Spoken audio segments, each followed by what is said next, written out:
গ্রামের নাম শালিকডাঙ্গা।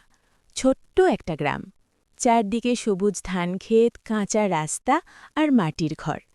সেই গ্রামের এক কোনায় থাকে রমেশ আর তার স্ত্রী গীতা।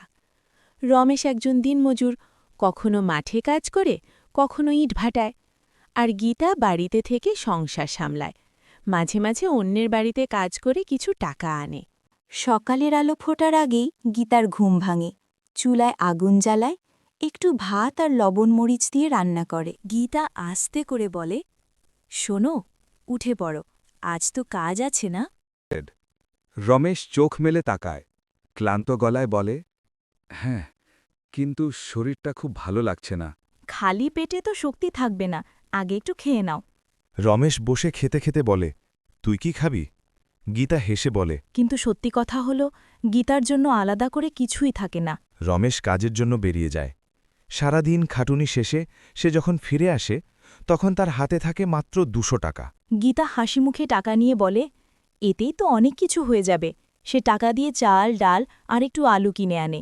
ঘরে ঢুকেই বলে, আজ এতটুকুই পেলাম। গীতা হাসিমুখে টাকা নিয়ে বলে, এতেই তো অনেক কিছু হয়ে যাবে। সে টাকা দিয়ে চাল, ডাল আর একটু আলু কিনে আনে।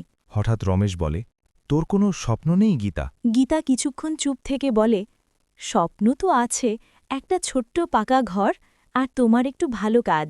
রমেশ দীর্ঘশ্বাস ফেলে, আমি চেষ্টা করছি, কিন্তু ভাগ্যটা আমাদের সাথে নেই। পরের দিন বৃষ্টি শুরু হয়, কাজ নেই। টানা 3 দিন ধরে রমেশ কোনো কাজ পায় না। ঘরে খাবার শেষ। গীতা চুপচাপ নিজের সোনার ছোট নাকফুলটা খুলে বাজারে বিক্রি করে দেয়। সেই টাকা দিয়ে খাবার কিনে আনে। রমেশ অবাক হয়ে জিজ্ঞেস করে, এত টাকা কোথায় পেলি? গীতা হেসে বলে, একটু ধার করেছি। কিন্তু পরে সত্যিটা জানতে পেরে রমেশের চোখে পানি চলে আসে।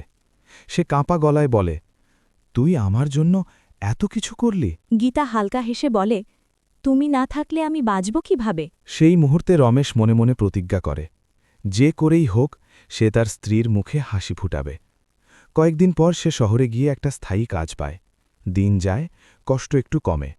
তারা ধীরে ধীরে স্বপ্নের দিকে এগোতে থাকে। অভাব তাদের থামাতে পারেনি, কারণ তাদের কাছে ছিল ভালোবাসা, বিশ্বাস আর একে অপরের প্রতি অটুট ভরসা।